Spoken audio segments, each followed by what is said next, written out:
There are certain movie openings that tell you exactly what kind of story you are watching. A monster appears. A building explodes. A hero wakes up in danger. The Pelican Brief does something far more unsettling. It begins with the murder of 2 United States Supreme Court justices, and almost immediately asks a question that is more frightening than any physical threat. What if the people who are supposed to protect the system are themselves vulnerable to the system? In Alan J. Pakula's 1993 thriller, the answer is not delivered through a speech or a courtroom revelation. It arrives through absence. 2 powerful men are simply removed from the board, their deaths triggering a chain reaction that reaches from the highest levels of government to the desk of a law student in New Orleans. And that law student, Darby Shaw, does not discover a conspiracy because she is a trained intelligence operative, an investigative journalist, or a political insider. She discovers it because she is curious. She notices a connection that other people either cannot see or do not want to see. That distinction is the foundation of everything that follows. Darby begins with an academic exercise. She is studying the Supreme Court, examining why 2 justices might have become targets, and constructing what amounts to a theoretical legal argument. On paper, it is simply an intellectual hypothesis. But the moment that hypothesis reaches people with real power, the distinction between theory and evidence disappears. Her brief becomes dangerous precisely because it explains something that powerful people need to remain unexplained.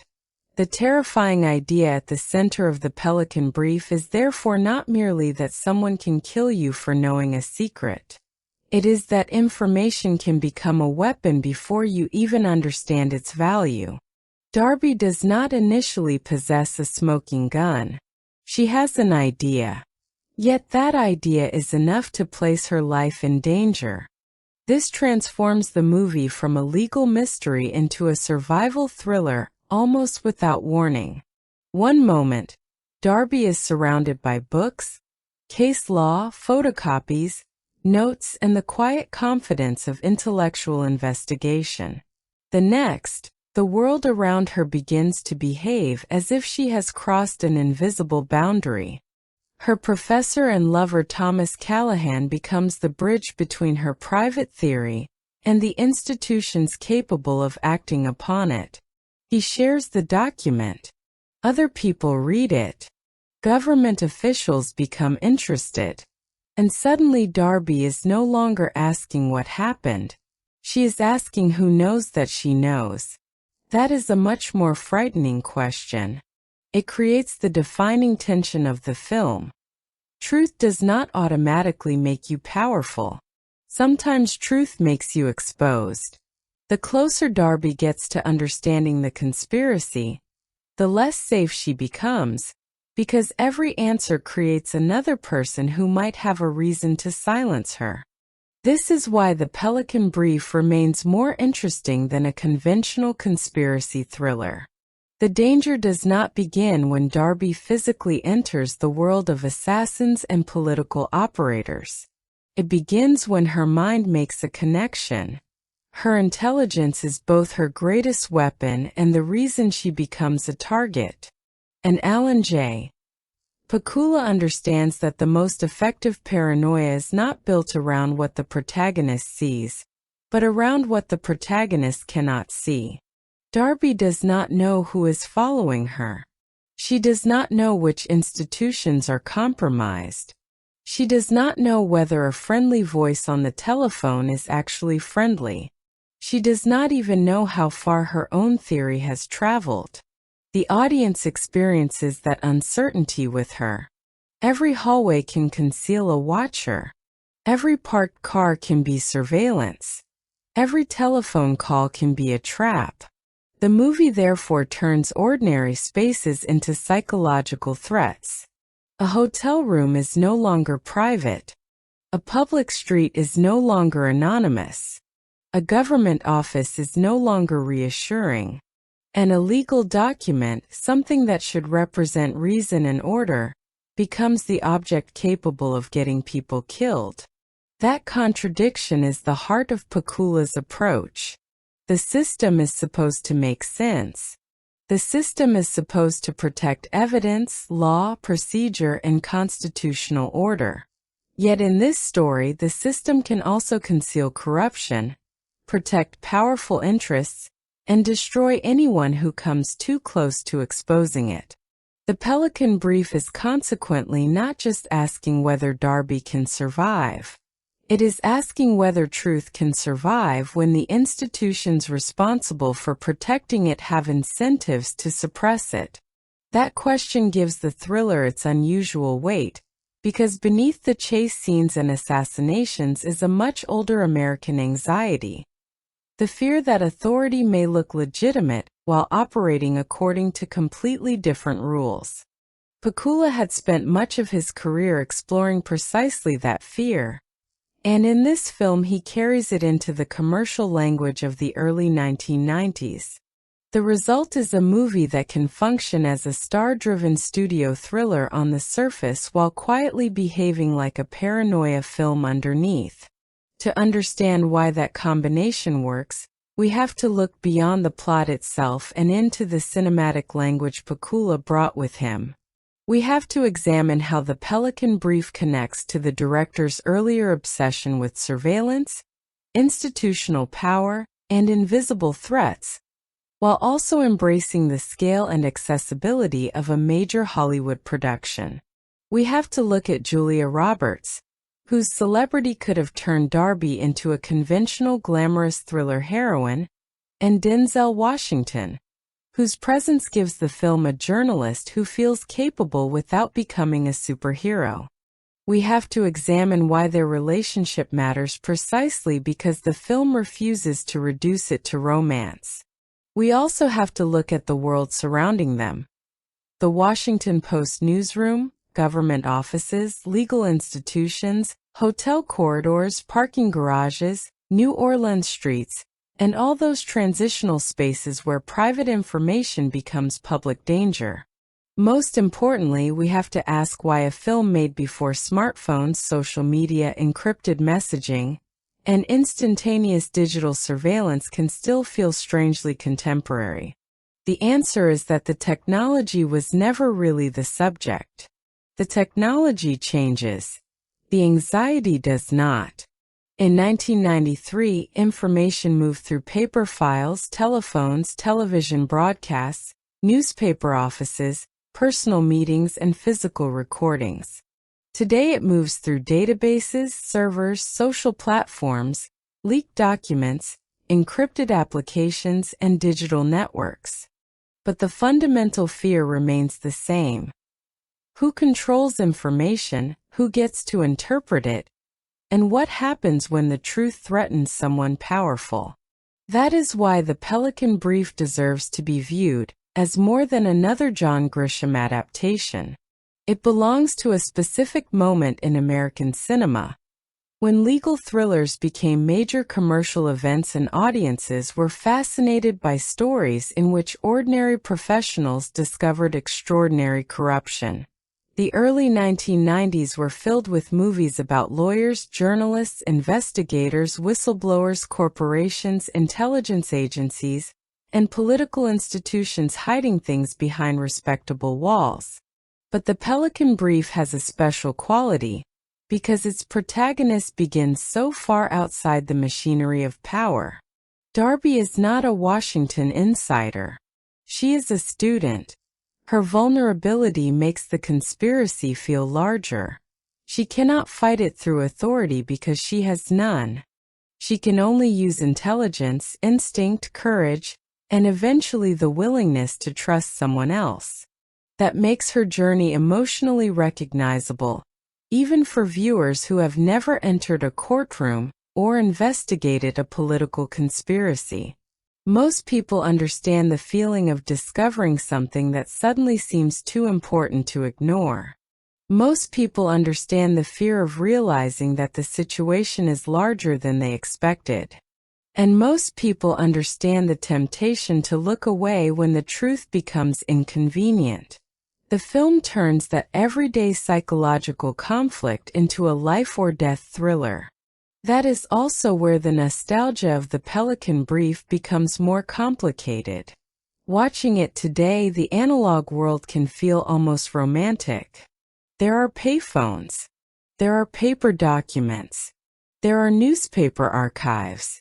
Reporters physically search through records.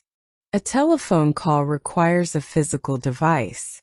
Information takes time to travel. A person can disappear into a crowd without leaving a permanent digital trail. But the film does not treat this slower world as peaceful. It treats it as vulnerable in a different way. Without the ability to instantly verify information, uncertainty becomes more powerful. A voice can claim to be someone else. A document can be hidden. A reporter can spend hours following one lead that ultimately collapses. The slowness creates suspense because knowledge has to be earned physically. Every piece of evidence has weight. A tape is not merely a file. It is an object. A memo is not merely data. It is something that can be hidden, stolen, destroyed, or carried. This physicality gives the investigation a tactile quality that modern thrillers often replace with screens. And because the information is physical, the people pursuing it must physically move through the world. That movement is what allows Pakula to turn geography into suspense. Washington becomes a maze of institutions. New Orleans becomes a city of movement and anonymity. Hotels become temporary shelters that can suddenly become traps. Newspaper offices become places where truth must survive editorial scrutiny before it can reach the public. The result is a story in which the geography of America becomes a map of power. Darby is moving through that map without knowing who owns the territory. Her journey from student to fugitive is therefore not simply a plot progression. It is the destruction of her old understanding of safety. At the beginning, knowledge is academic. By the middle, knowledge is survival. By the end, knowledge becomes testimony. That transformation is what makes the film's structure so effective. It is not merely about solving a mystery. It is about discovering the cost of being right. The story arrives at a particularly fascinating moment in Hollywood history. John Grisham had become one of the defining literary names of the early 1990s, and his legal thrillers were perfectly suited to a film industry searching for stories that could combine adult subject matter with blockbuster appeal. These were not conventional action franchises. Their heroes were lawyers, journalists, investigators, and ordinary professionals. Their weapons were documents, arguments, evidence, secrets, and leverage. Yet Hollywood discovered that these ingredients could generate the same kind of commercial excitement, usually associated with larger spectacle. The firm had already demonstrated the cinematic potential of Grisham's fiction, and The Pelican Brief arrived in the wake of that success with an even more obvious commercial advantage. Two enormous stars at the center of the story. Julia Roberts had become one of Hollywood's most recognizable performers, while Denzel Washington was emerging as a major dramatic and screen presence, whose reputation for seriousness gave the film credibility. On paper, the pairing looked almost impossibly marketable. But Alan J. Pakula was not simply a director being asked to deliver a best-selling adaptation. He had a history of making films about people trapped inside systems they cannot fully understand. His earlier work had already established an aesthetic of paranoia that depended less on spectacle than on space, observation, silence, and uncertainty. In Clute, The Parallax View, and All the President's Men, the threat often existed as something larger than any individual antagonist. Institutions, political organizations, surveillance networks, and hidden agendas created a sense that the protagonist was being observed by an invisible architecture. The Pelican Brief takes that sensibility and places it inside a mainstream legal thriller. This is one of the reasons the movie feels different from many other Grisham adaptations. It has the machinery of a commercial thriller, but its emotional atmosphere belongs to a more suspicious cinematic tradition. Pakula understood that the most important thing was not to make every moment louder. It was to make every moment less trustworthy. The audience should feel that information is incomplete. A conversation may contain more than it appears to. A person may have motives that remain hidden. A seemingly ordinary event may be part of a much larger design. That approach requires patience, especially in an era when the modern blockbuster was increasingly learning to accelerate its storytelling through rapid editing and spectacle. Pakula instead allows scenes to breathe. He allows characters to look, hesitate, listen, calculate. That creates a particular kind of tension, the tension of interpretation. We are not merely waiting for something to happen. We are trying to understand what has already happened. Julia Roberts was perfectly positioned to make that approach work, because Darby requires a combination of vulnerability and intelligence. She cannot simply be a fearless action heroine. She has to look like someone who could realistically be overwhelmed by the machinery surrounding her. At the same time, she must be convincing enough intellectually that we understand why the conspiracy exists in the first place. Roberts balances those qualities through restraint. Her performance does not constantly announce Darby's intelligence. Instead, intelligence becomes visible through behavior. She observes. She adapts. She remembers. She questions. She recognizes patterns. Her fear does not erase her reasoning. In many conventional thrillers, danger causes the protagonist to become more physically capable. In The Pelican Brief, danger makes Darby more psychologically alert. That distinction is important. Her survival depends less on defeating her enemies than on anticipating them. Denzel Washington brings a different energy as Gray Grantham. Where Darby is reactive, Grantham is professional. He understands how institutions work, how newspapers verify information, and how sources must be protected. His confidence provides a stabilizing force without turning him into an invincible protector. The chemistry between Roberts and Washington is therefore based on trust rather than romantic destiny. Their partnership gives the film a mature emotional texture. They are two professionals united by a common understanding that the truth must be established before it can be published. That decision also allows the film to avoid a familiar Hollywood temptation. Instead of converting every relationship into romance, it allows professional respect to become emotionally meaningful on its own. This makes the central partnership more believable and, in some ways, more powerful. Darby needs someone who will take her seriously. Grantham needs someone whose information is worth pursuing. Their relationship is built around that exchange. Neither one possesses the entire truth alone. Together, they become more capable than either would be separately. That is an important thematic extension of the film's argument about institutions. If corrupt institutions use networks to suppress truth, honest individuals must create networks of their own to preserve it. The newspaper becomes one such network. Journalism becomes not merely a profession but a mechanism through which private knowledge can become public accountability. That idea would become increasingly significant as American culture moved through the 1990s and beyond, but in 1993 it already carried the residue of earlier political scandals. Watergate had left behind a cultural memory in which investigative journalism could expose powerful people, while also leaving behind a darker question. What if the institutions being investigated were better at controlling information than journalists were at uncovering it? The Pelican Brief lives directly inside that tension. The Washington Post is not presented as magical. Reporters still need evidence. Editors still need verification. Sources can be unreliable.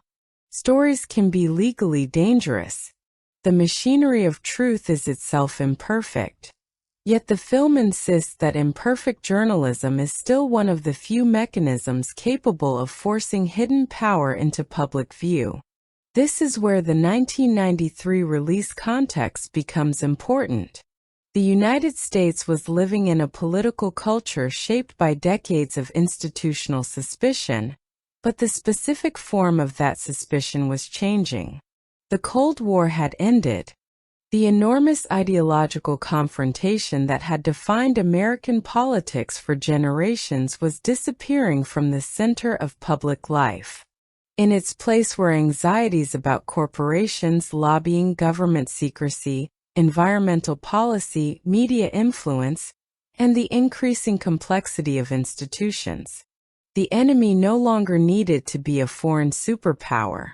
It could be an alliance of domestic interests operating through respectable channels. That is precisely the kind of enemy the Pelican Brief creates. The conspiracy is frightening because it does not require a fantastical alternate government. It requires ordinary ambition, money, access, political influence, and people willing to protect themselves. That makes the movie's paranoia feel disturbingly plausible, even when the plot becomes increasingly elaborate. Warner Brothers could market the film as a major star event, and commercially that made perfect sense. But beneath the marketing language was a story built around anxiety, rather than wish fulfillment. The audience was being invited to watch two of the biggest stars in Hollywood navigate a world in which power is almost impossible to identify. That contradiction helped define the movie. It looked like a glossy studio thriller, but its deepest emotion was distrust. The film's story begins with the kind of violence that immediately establishes scale. Supreme Court Justices Rosenberg and Jensen are killed in separate but connected attacks, and the murders send shockwaves through Washington. The audience does not need to understand every political implication yet. The simple fact is enough. Two members of the highest court in the country have been assassinated. This is not ordinary crime. It is an attack on the symbolic architecture of American government. The murders create a vacuum, and everyone around that vacuum begins searching for an explanation. Among those trying to make sense of the events is Darby Shaw, a law student at Tulane University. Darby is not investigating because anyone has assigned her the case. She is thinking about it because the legal circumstances fascinate her. She studies the two justices, examines their records, and notices that their judicial positions may provide a common thread. The more she researches, the more she develops what becomes known as the Pelican Brief, a theoretical argument connecting the assassinations to the interests of oil tycoon Victor Mattiece. Her theory centers on environmental litigation and the possibility that the deaths of the justices could clear a path for decisions beneficial to Mattiece's ambitions. The brilliance of Darby's theory is also what makes it dangerous. She is not merely suggesting that two people were killed. She is proposing a motive powerful enough to connect corporate wealth, judicial appointments, and political influence. Her professor and lover, Thomas Callahan, recognizes the significance of what she has written. Callahan is experienced enough to understand that an academic paper can become something else once it leaves the classroom. He shares the brief with his FBI contact Gavin Verheek, and from there it reaches the White House. That movement is the first irreversible step. Darby's idea is no longer private. It has entered the machinery of government. And the movie begins quietly showing us how information travels through institutions. The brief does not move in a straight line. It passes from one person to another, through personal relationships and official channels, eventually reaching Chief of Staff Fletcher Cole. What makes the sequence unsettling is that nobody needs to announce that Darby is in danger. The audience understands it from the reactions. The people who see the document realize what it could mean. Once powerful interests recognize that the theory points toward them, Darby's academic exercise becomes a threat that must be controlled. The first major rupture comes when Callahan is killed by a car bomb. The violence is sudden and brutal because it destroys the illusion that Darby can simply step away from the situation. The person who connected her to the wider world is gone. She is now alone. That moment changes the emotional logic of the movie. Before Callahan's death, Darby is trying to prove a theory. After it, she is trying to survive long enough to prove anything. Grief and paranoia become inseparable. She knows that the attack may have been intended for her as well. She understands that someone has access to information about her movements. She begins changing locations, disguising herself, and treating ordinary interactions as possible threats. The movie's suspense grows from the fact that Darby does not have a reliable map of the conspiracy. She only knows that it exists. She does not know how many people are involved, which institutions are compromised, or how far the danger reaches. Her instinct is therefore to disappear. But disappearing is difficult when someone is actively looking for you. The film uses New Orleans to heighten that feeling. The city is full of people, noise, movement, and visual distractions. Yet Darby feels increasingly isolated. Crowds can hide her, but they can also hide the people following her. Familiar places become uncertain. Even a telephone can feel like a potential trap. The more she attempts to protect herself, the more she realizes that she cannot remain completely alone. This is where Gray Grantham enters the story. Grantham is an investigative reporter at the Washington Post, and unlike Darby, he has a professional relationship with the machinery of public information. He has been pursuing a separate lead involving an anonymous source known as Garcia. That source may possess information about the conspiracy, but the identity of Garcia remains uncertain. Darby and Grantham therefore approach the same mystery from opposite directions. She begins with a theory and needs evidence. He begins with a source and needs a story. Their paths eventually intersect because both realize that the other possesses something essential. Before that partnership can fully form, however, Darby attempts to meet Gavin Verheek. She believes he may be one of the few people within the government she can trust. The meeting is a trap. The man waiting for her is actually Kamel, the professional assassin connected to the killings. He has eliminated Verheek and assumes his identity in order to lure Darby into the open. The sequence captures one of the film's most frightening ideas. Identity itself can be manipulated. Darby cannot simply recognize a familiar face and feel safe. She has to question whether the person in front of her is actually who he claims to be. Just as she is about to be killed, Kamel is unexpectedly shot by another operative. Darby escapes, but the incident leaves her with an even more disturbing realization. There are multiple players moving around the conspiracy, and their objectives may not be identical. The danger is not a single enemy pursuing her in a straight line. It is an ecosystem of competing interests, secret decisions, and disposable people. Darby eventually reaches out to Grantham, and the partnership begins cautiously. He does not simply accept her story because she is frightened. He investigates. He asks questions. He checks details. This is important because the film refuses to make journalism a matter of instinct alone. Grantham must verify Darby's claims. He has to establish that her theory is supported by evidence. That process leads him deeper into the mystery of Garcia. The anonymous source turns out to be Curtis Morgan, a lawyer connected to the firm representing Matisse. Morgan had discovered information that could expose the conspiracy, and his death suggests that the people behind the operation are willing to eliminate anyone who becomes dangerous. The investigation becomes increasingly physical when Darby and Grantham trace Morgan's hidden evidence. They work with Morgan's widow, follow clues, and search for the safe deposit box containing crucial materials. The suspense now depends on two parallel races. One is intellectual. Can they understand what Morgan discovered? The other is physical. Can they obtain the evidence before someone finds them? That dual structure is one of the film's strongest storytelling mechanisms. Every discovery creates danger. Every danger makes the discovery more valuable.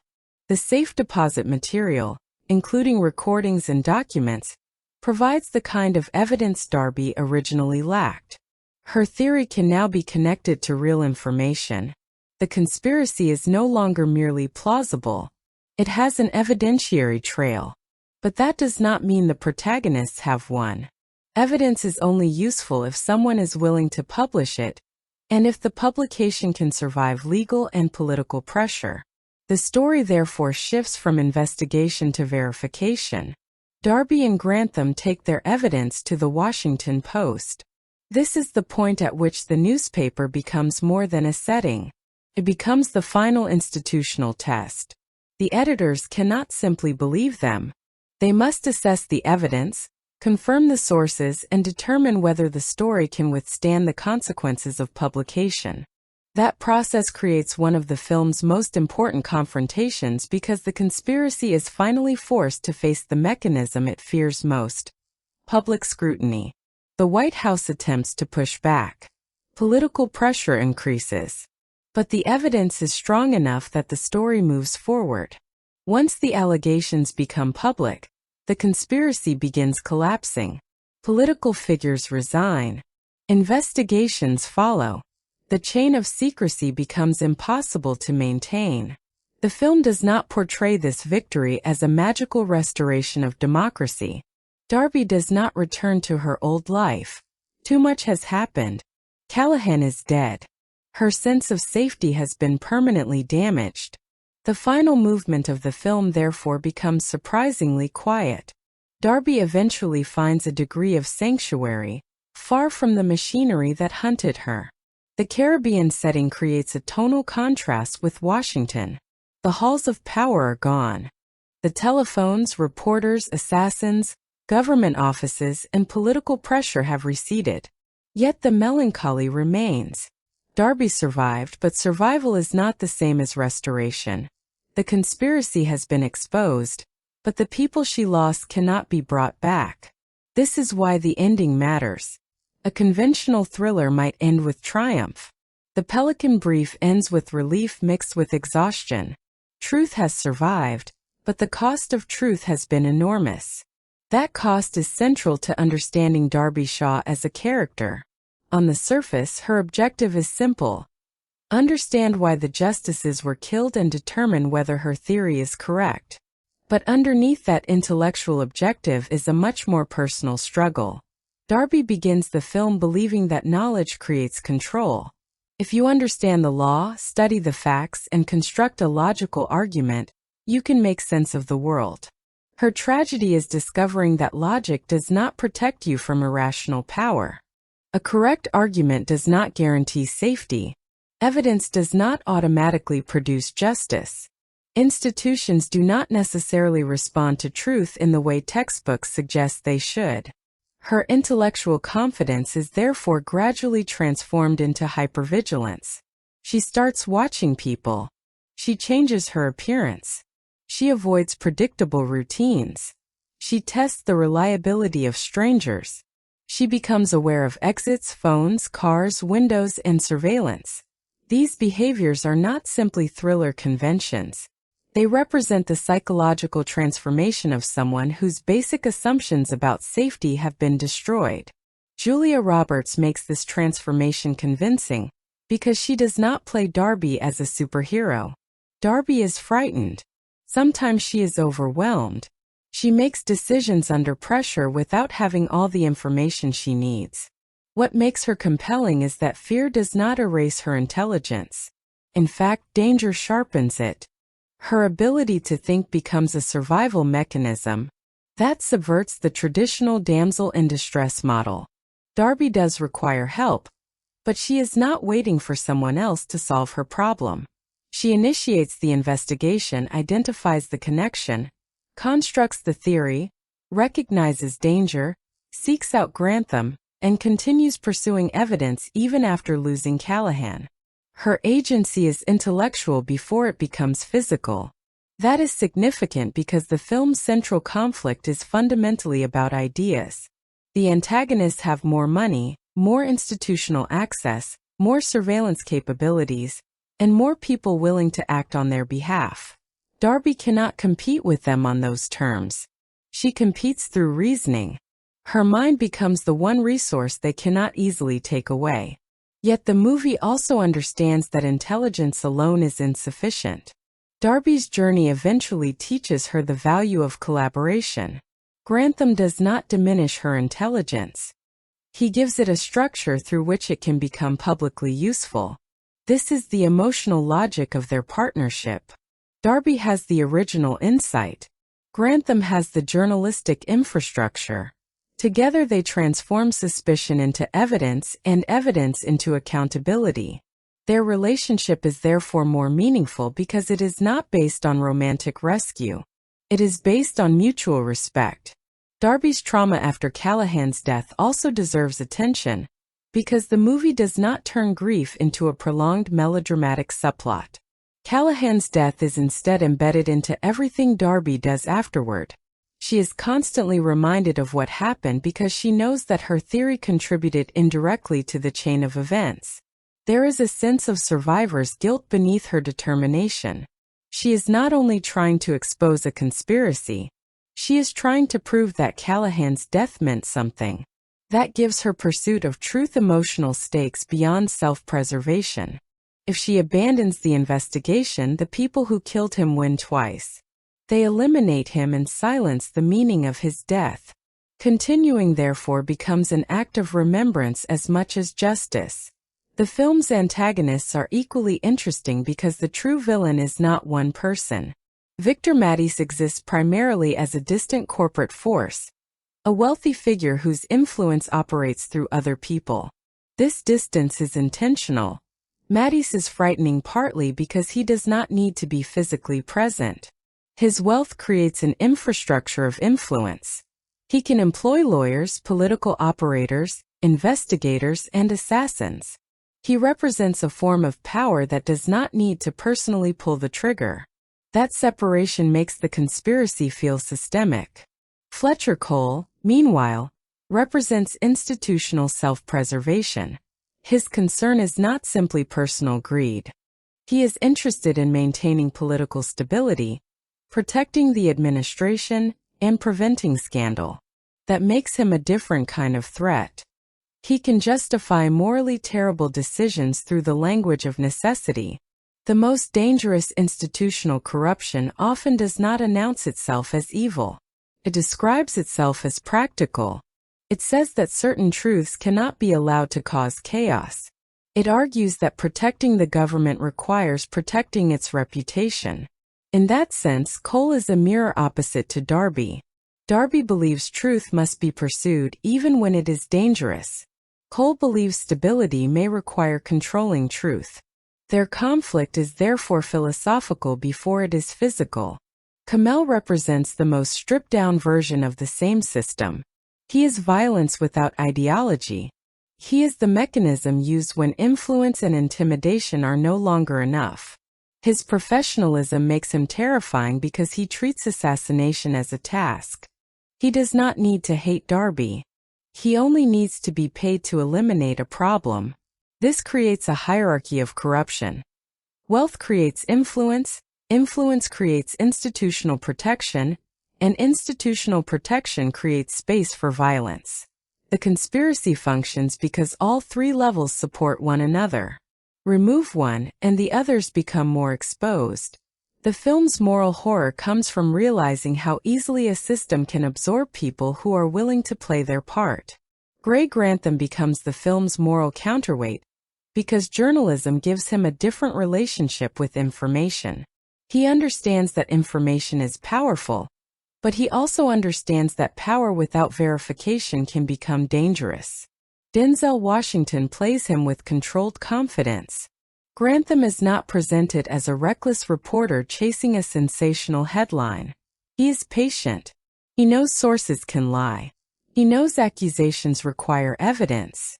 He knows publication has consequences. That professionalism is essential because it prevents the movie from reducing journalism to heroic instinct. Grantham's ethics are demonstrated through process. He checks. He investigates. He listens. He protects sources. He understands that a story about the White House and the Supreme Court cannot be built on rumor. This is also why his partnership with Darby works. She needs someone who will believe that her information is worth investigating without blindly accepting everything she says. He needs her because she has discovered a connection he could not have found through his own reporting. Their relationship is therefore complementary. Sam Shepard's Thomas Callahan functions differently. His presence is brief compared with the film's later investigation, but his importance is enormous because he represents the world Darby loses. He is teacher, lover, mentor, and intellectual collaborator. His death is the moment when Darby's academic world collides with the real-world consequences of her ideas. John Hurd's Gavin Verheek provides another layer of institutional ambiguity. He appears to represent a trustworthy government contact, but the conspiracy demonstrates how difficult it is to know which parts of government can be trusted. John Lithgow's Smith Presley adds another dimension to the Washington environment, reinforcing the sense that the political ecosystem is populated by people whose motives and loyalties are not always immediately visible. Together, these supporting performances create a world that feels larger than the protagonist. Darby is not moving through a collection of plot devices. She is moving through a functioning ecosystem of lawyers, reporters, government officials, corporate interests, law enforcement personnel, and professional criminals. That ensemble quality strengthens the film's central paranoia because the danger does not have a single face. At the center of all of this is the film's most important theme. Truth is not presented as a neutral commodity. Truth has value, and because it has value, people compete to control it. In a healthy democratic system, information should move toward accountability. Evidence should allow citizens and institutions to correct wrongdoing. The Pelican Brief imagines what happens when powerful interests reverse that flow. Instead of allowing information to produce accountability, they attempt to prevent information from becoming public. This is where corporate greed and political influence become inseparable. Maddie's environmental ambitions are not simply about business. They depend on legal outcomes. Legal outcomes depend on judicial appointments and decisions. Judicial decisions can be influenced indirectly through political pressure. And political pressure can be protected through secrecy. The conspiracy therefore demonstrates how different systems can become interconnected without ever formally becoming one organization. That is why the film's villainy feels decentralized. No single person needs to control everything. Each person only needs to protect their own interest. The result is a network in which responsibility becomes difficult to locate. This is one of the film's most sophisticated ideas.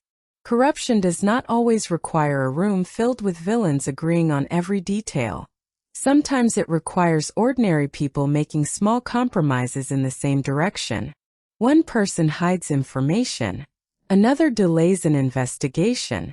Another protects a political superior. Another eliminates a witness. Another tells themselves that the larger system must be preserved. Eventually, the combined effect becomes catastrophic. The Constitution may still exist on paper, courts may still operate, elections may still happen, and newspapers may still publish, yet the machinery can be manipulated from within. The film is therefore fascinated by the fragility of institutional checks and balances. It does not argue that democracy is meaningless. Quite the opposite.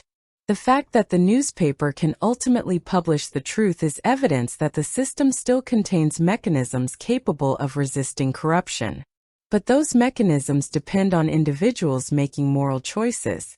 The law does not enforce itself. Journalism does not practice itself. Institutions do not possess conscience automatically. People bring conscience into institutions. That is why Darby and Grantham matter. They are individuals using institutional tools responsibly. The free press becomes the final check because it can take private evidence and force public attention. Yet even that check is fragile. A newspaper can only publish what it can verify. A journalist can only protect a source if the source trusts them. A story can only matter if the public pays attention. Truth requires a chain of human decisions. Break the chain anywhere and the truth can disappear. Requires a chain of human decisions. Break the chain anywhere and the truth can disappear. The brown pelican itself becomes a fitting symbol, because the bird represents something vulnerable, that survives only if people decide that it is worth protecting. Environmental protection in the story is not merely a political issue. It becomes a metaphor for the larger question of whether society is willing to protect something valuable when exploitation is more profitable. The pelican is endangered because its environment has been damaged. Darby is endangered because the informational environment around her has been corrupted. Both forms of vulnerability involve systems that are supposed to protect life, but can instead become instruments of destruction. This connection gives the title greater symbolic weight. The Pelican Brief is a legal document, but it is also a statement about fragility. The endangered bird and the endangered truth exist within the same moral landscape. Pakula communicates these ideas visually long before the characters articulate them. His use of space is crucial. People are frequently framed within architectural structures that appear larger than they are. Doorways, windows, corridors, office partitions, and glass surfaces create layers between characters and their surroundings. The effect is subtle but persistent. Darby is rarely allowed to occupy a space without the possibility that someone else might be watching. Reflections become especially useful because they create uncertainty about what is direct and what is mediated. A person can appear in a mirror behind glass or at the far end of a corridor. The viewer begins searching the frame for threats. This is one of Pakula's defining strengths. He turns composition into psychology. Instead of telling us that Darby feels watched, he constructs images in which we begin watching for her. The audience becomes complicit in her paranoia. Long lenses compress distance. Open spaces can feel strangely claustrophobic because the viewer cannot easily determine who is observing whom. A street full of people can become more threatening than an empty room because anonymity works both ways. Darby can hide, but so can her pursuers. The contrast between Washington and New Orleans also contributes to the film's emotional geography. Washington often feels institutional, controlled, enclosed, and architecturally imposing. New Orleans has more movement, texture, noise, and human unpredictability. Yet neither location is truly safe. The difference is that one expresses institutional power, while the other expresses social anonymity. Darby moves between these worlds without ever completely belonging to either. Her changing appearance becomes another visual marker of instability. Hair changes, clothing changes, and disguises are practical tools, but they also represent the erosion of identity.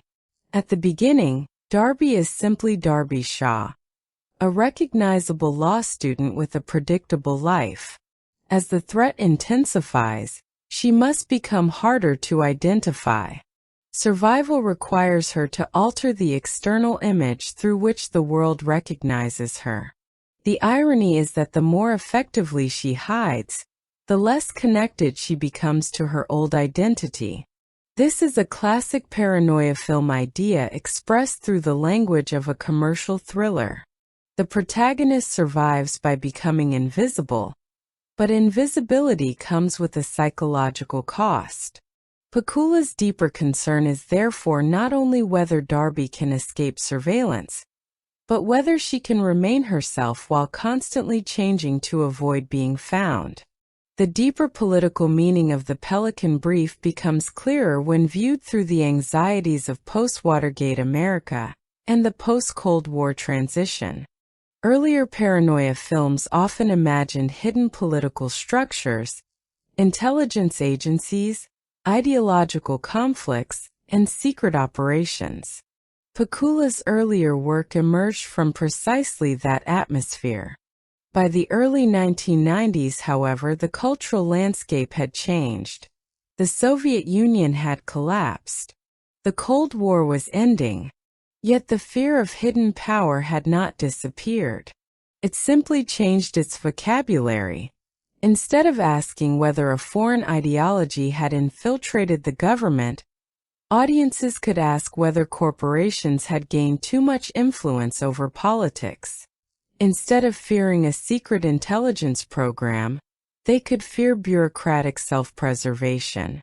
Instead of imagining one enormous ideological enemy, they could imagine a network of money, ambition, political access, and institutional compromise.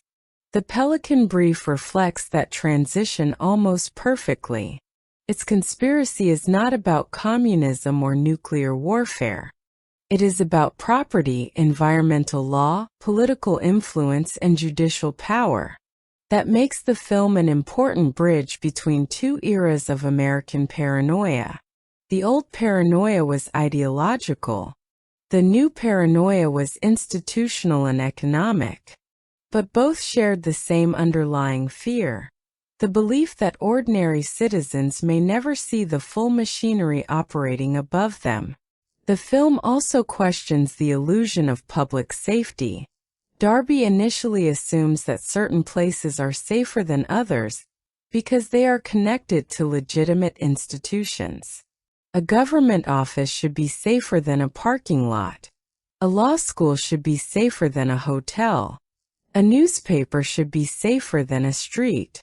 But the conspiracy erodes those distinctions. The threat can move anywhere because the real danger is not a particular location.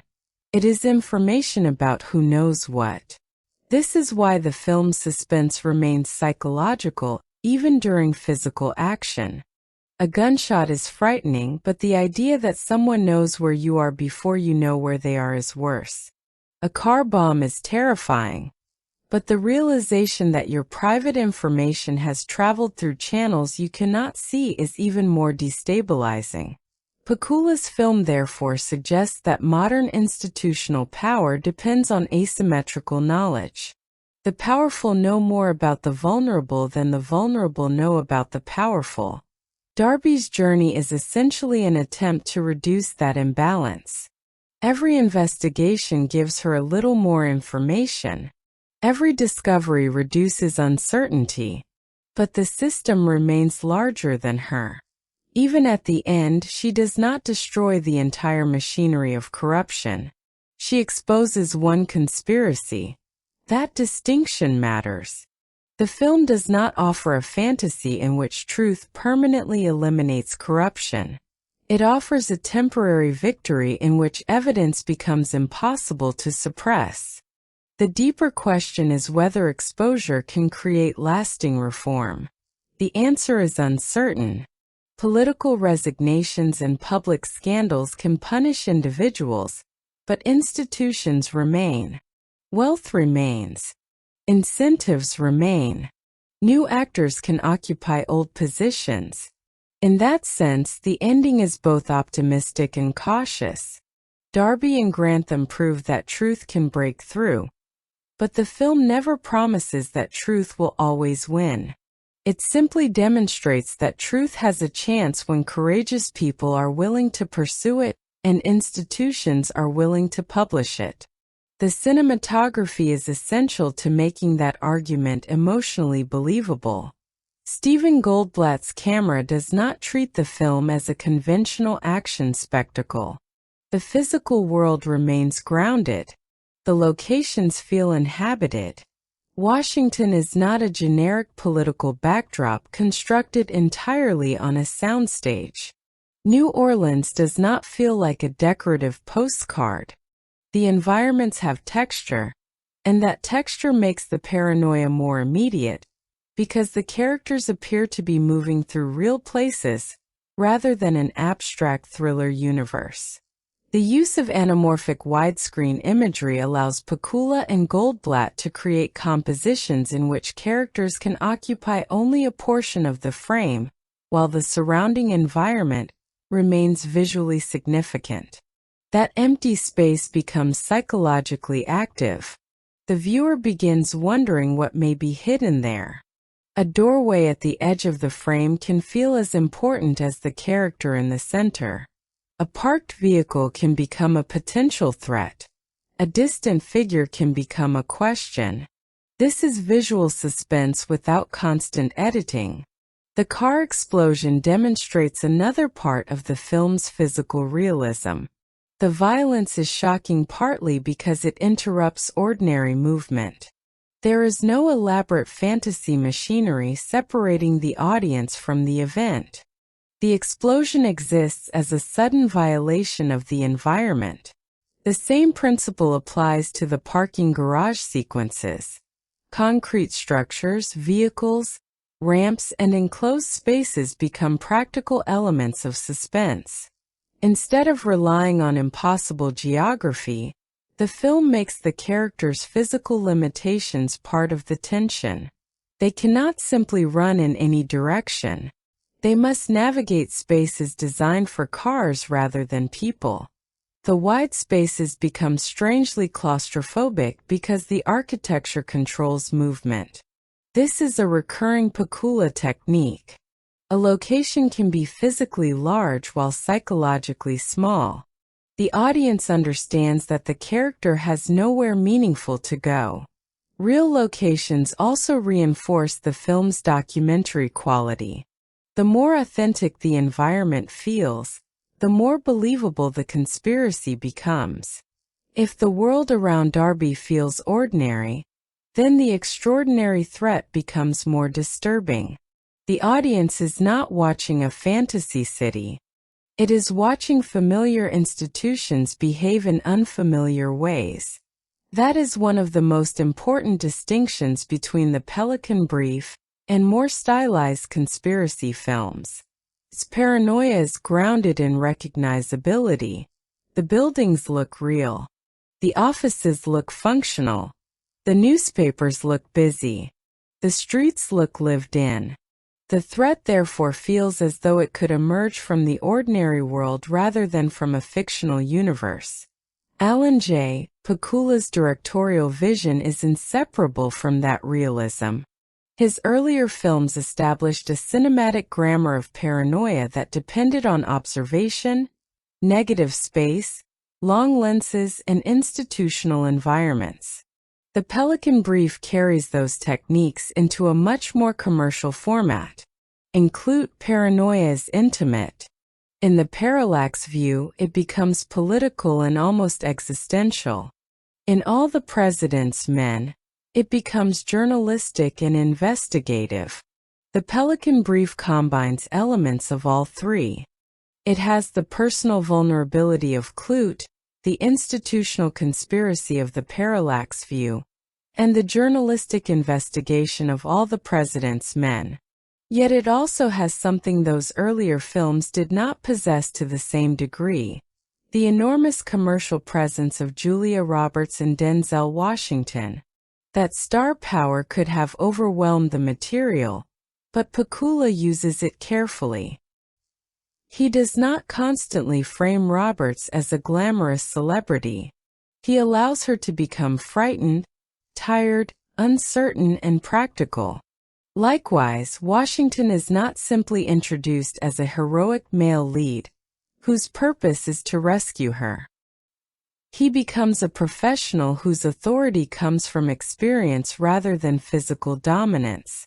This is a crucial directorial choice because it preserves the film's thematic balance. Darby remains the intellectual engine. Grantham becomes the investigative partner. Neither completely replaces the other. Pakula's pacing also deserves attention. The film is long by contemporary blockbuster standards, but its slowness is part of its identity. He allows exposition to become suspense. A conversation about a legal case can feel dangerous because the audience knows the information being discussed may determine who lives and who dies. That is a difficult cinematic task. Legal terminology can easily become dry. Political exposition can easily become confusing. Yet Pakula understands that the key is not to make every detail equally important. He lets the audience gradually understand the shape of the conspiracy, while keeping the emotional focus on Darby. We do not need to understand every institutional mechanism immediately. We need to understand that Darby has discovered something powerful people want hidden. Once that emotional fact is established, the legal details become pieces of a larger puzzle. This is why the adaptation works better when viewed as structural paranoia than as a pure legal thriller. The legal framework gives the story its intellectual machinery, but paranoia gives it emotional momentum. Pakula is interested in what happens when an ordinary intellectual process becomes dangerous, because the conclusions have consequences. His direction makes that transformation feel gradual rather than artificial. The film does not suddenly become paranoid when someone starts chasing Darby. It has been paranoid from the beginning. The chase merely makes the paranoia visible. James Horner's score deepens that psychological architecture. Rather than turning every suspense moment into an orchestral explosion, the music often works through repetition, tension, restrained rhythm, and subtle shifts in orchestration. The score understands that Darby's greatest enemy is uncertainty. The music therefore does not always tell the audience what to feel. Sometimes it creates an uneasy emotional background that allows suspicion to grow. Minimalist figures can feel like thoughts that Darby cannot stop thinking. Low-register sounds create the sensation of pressure underneath the scene. Percussive elements can resemble a clock, suggesting that time is becoming limited. Dissonance appears not simply to announce danger, but to destabilize the emotional environment. This is particularly effective because the film's threats are often invisible. If a villain were standing in the room, the music could simply tell us that he is dangerous. But when the danger may exist somewhere outside the frame, the score has to create anxiety without a visible target. Horner's approach allows the music to become the sound of uncertainty itself. Darby's emotional arc is also reflected in the musical atmosphere. Early material can feel connected to loss, vulnerability, and intellectual isolation. As the investigation progresses, the music becomes more urgent without becoming triumphal. The emphasis remains psychological. Even when Darby becomes more capable, the film does not pretend that she has stopped being afraid. Her strength is the ability to function while afraid. The score understands that distinction. It does not turn her into an action hero. It turns her internal pressure into sound. This makes the music particularly valuable during scenes in which little physical action occurs. A phone call, a glance, a search through documents, or a walk through a hallway can become suspenseful because the score suggests that unseen consequences are approaching. In this way, the music performs the same function as Pakula's camera. It makes the invisible visible through emotion. Sound design reinforces that contrast. New Orleans is alive with environmental noise, music, voices, traffic, and street activity. Washington often feels quieter, more controlled, and more muffled. That contrast is not merely geographical. It represents two different kinds of information. In a crowded street, information is everywhere. Voices overlap. Music competes with conversation. Movement creates distraction.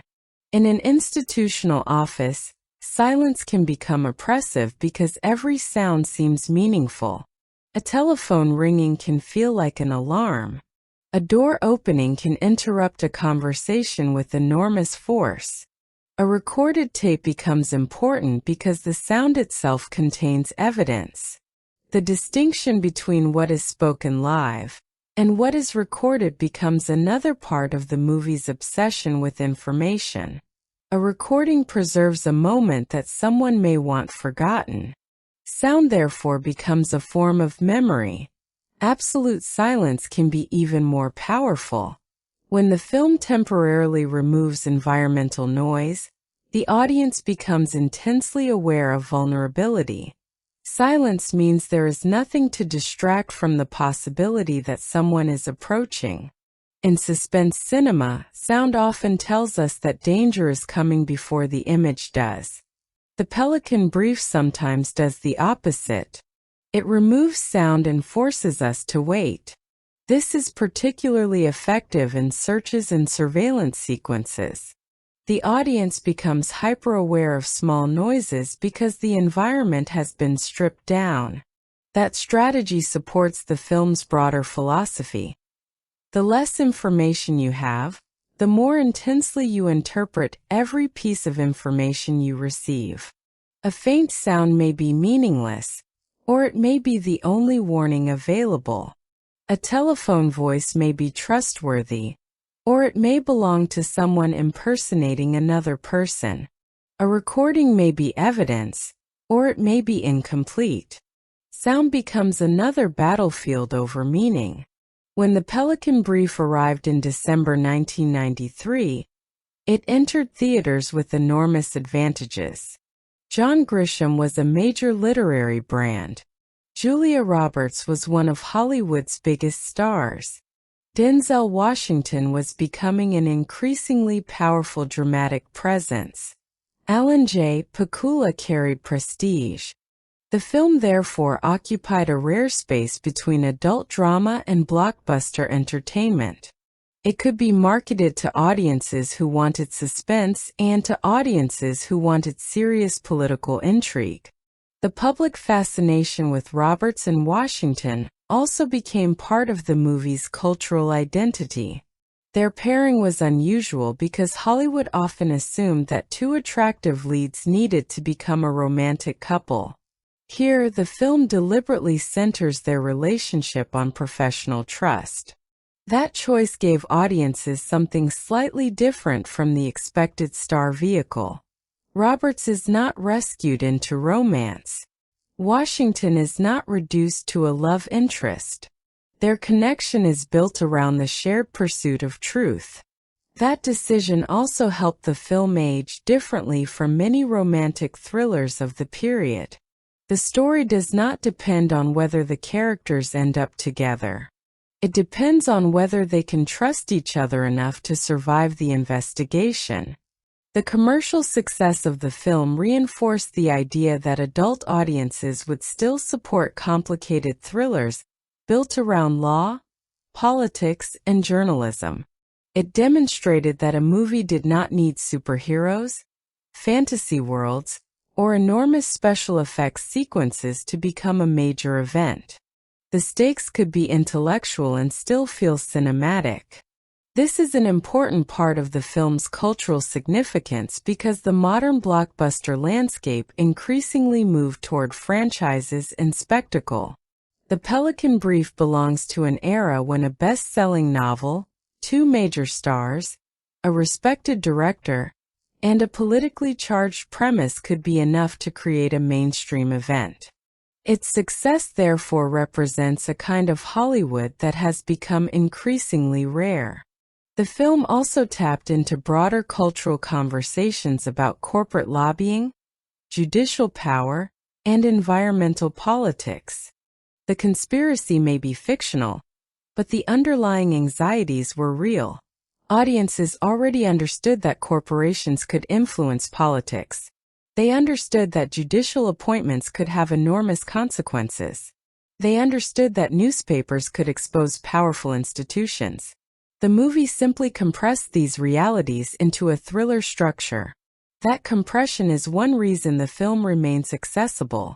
You do not need to understand every detail of American constitutional law to understand the fear of discovering that powerful people are willing to kill to protect their interests. Over time, The Pelican Brief became a quintessential artifact of the 1990s legal thriller cycle. Its continued presence through television broadcasts and home video gave it a second life beyond its theatrical run. For many viewers, this was the kind of film that could be encountered casually on television and then gradually become familiar through repeated viewings. That kind of cultural endurance is different from the instant digital visibility of modern streaming. A movie could become part of a generation's memory simply because it kept appearing. Viewers who discovered it years after release could still recognize the larger cultural language. The newspaper newsroom, the government conspiracy, the charismatic reporter, the endangered witness, the mysterious corporate figure, and the star-driven thriller format. The film also belongs to a broader evolution in how journalists were portrayed. Investigative reporters in late 1990s and early 2000s cinema often inherited some of Grantham's traits: skepticism, persistence, professional ethics, and the willingness to challenge powerful institutions. At the same time, later films became more technologically sophisticated. Computers, digital surveillance, online databases, and cybercrime gradually replaced the paper archives and physical research methods of the Pelican Brief. That shift changed the mechanics of investigative storytelling, but not its moral foundation. The question remained: who controls the information? The methods changed while the conflict remained. This is why generational reactions to the film can differ. Older viewers may experience the analog world as familiar. Younger viewers may find it almost exotic. A law student researching through physical documents, a reporter relying on telephone calls, and investigators searching for paper evidence can seem slow compared with contemporary information culture. But that slowness also creates a kind of suspense modern technology often removes. Today, a character can search a name in seconds. In the Pelican Brief, searching is an activity. It requires time, movement, patience, and physical access. The audience watches people work for information. That makes discoveries feel earned. It also gives evidence a material quality. When Darby finds a document, she has actually found something. It occupies space. Someone could steal it. Someone could burn it. Someone could hide it. The physical vulnerability of information makes the stakes tangible. Critical response to the Pelican Brief was more complicated than its commercial success might suggest. Critics could appreciate the performances, the direction, and the atmosphere while questioning the complexity of the plot or the length of the narrative. This division is useful because it reveals the film's unusual identity. It is simultaneously a high-gloss Hollywood thriller and a serious paranoia film. If you judge it primarily by the standards of airtight political realism, some of its mechanics may feel exaggerated. If you judge it as a commercial suspense movie, its elaborate conspiracy and star performances become part of the appeal. Both perspectives contain truth. The movie does occasionally rely on coincidences and highly convenient discoveries. The conspiracy requires many moving pieces to align. Certain characters can appear to know exactly where they need to be at precisely the right moment. Some legal and political mechanisms are simplified for dramatic purposes. But those flaws do not erase the film's larger accomplishment. Pakula is less interested in constructing a documentary-level simulation of Washington than in constructing a psychological model of institutional paranoia. The movie needs the audience to believe that Darby is trapped, and it accomplishes that through atmosphere and escalation, even when the plot mechanics become elaborate. The performances also provide a human anchor. Julia Roberts gives Darby a combination of intelligence and vulnerability that prevents the character from becoming a generic thriller heroine. Denzel Washington gives Grantham authority without arrogance. Their work allows the audience to remain emotionally invested, even when the conspiracy becomes complicated. This is one reason the film's commercial appeal should not be dismissed as shallow.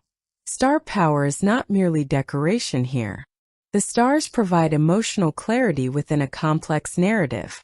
They help us understand what the information means to human beings. The political machinery may be enormous, but the story remains centered on two people trying to determine whom they can trust.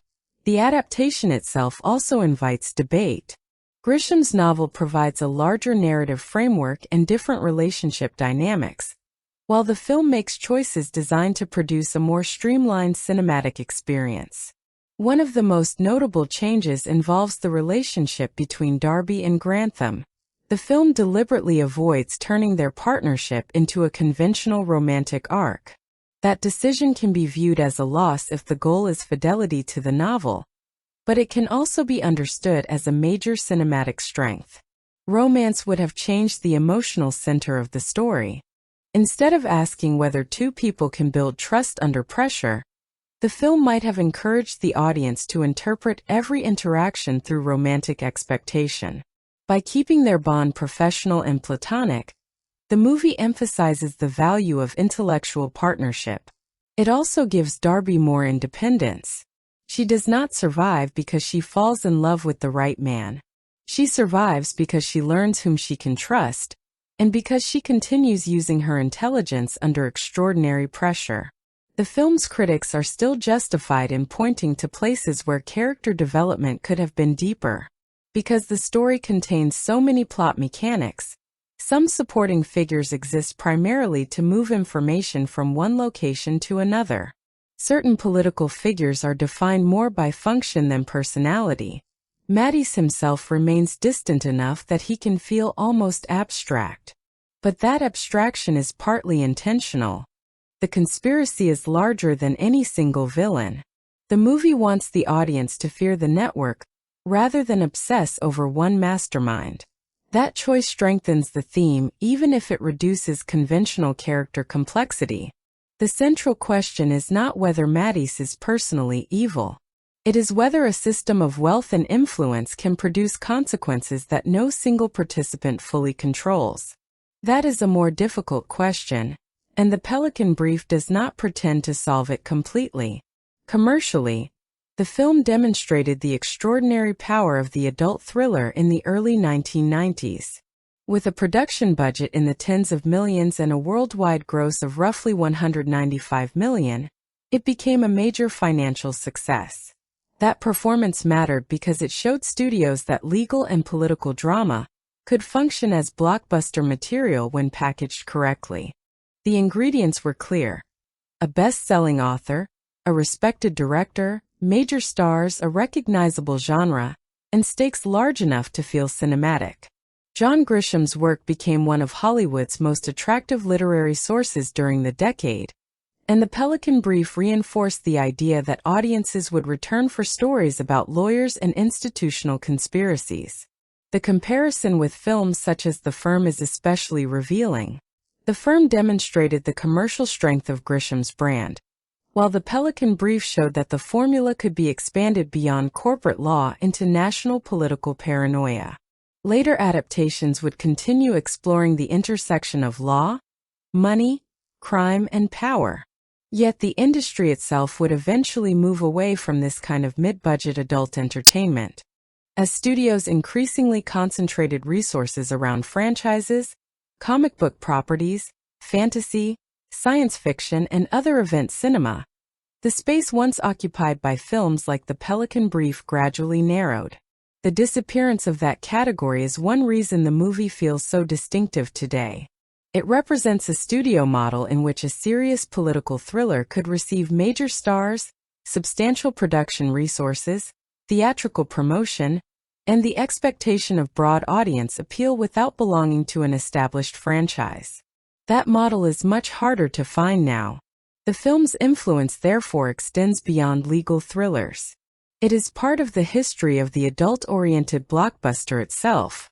For Warner Brothers, the success of a film like The Pelican Brief reinforced the value of recognizable literary properties and prestige talent. The strategy was not simply to make a movie from a popular book. It was to combine intellectual credibility with mass-market appeal. The result could attract audiences who wanted entertainment without requiring the story to abandon serious subject matter. The film also contributed to the star images of Roberts and Washington. Roberts demonstrated that her screen persona could carry a suspense narrative without relying entirely on romance or comedy. Washington continued building the reputation for dramatic authority that would define many of his subsequent roles. Their partnership became one of the movie's most memorable commercial elements, even though the film's real strength lies in the fact that neither performer overwhelms the other. The broader influence on conspiracy cinema is also worth noting.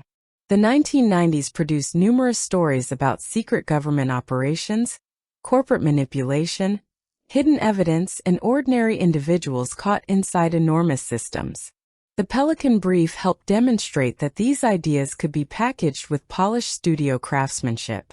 But the irony is that the same industry success that made these films possible eventually contributed to their decline.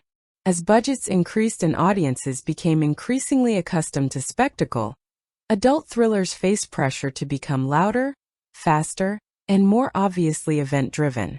The quiet tension of a reporter reading a document or a law student connecting two judicial decisions became harder to market as a cinematic event.